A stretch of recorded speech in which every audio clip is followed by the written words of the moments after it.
Hey guys, it's Vehicle Freak here, and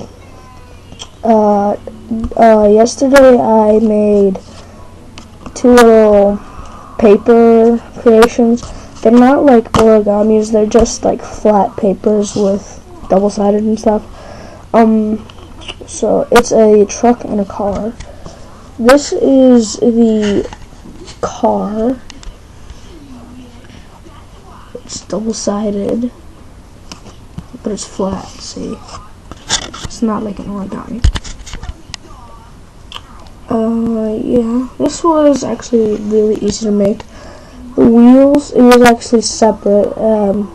If you can look closely, or if you can see, it's actually tape, because I taped the wheels.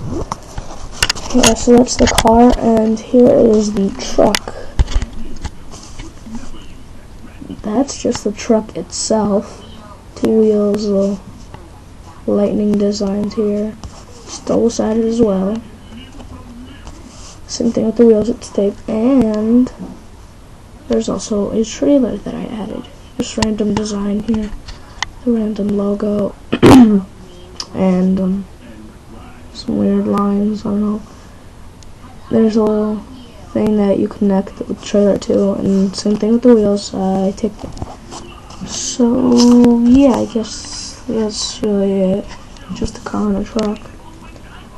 Bye.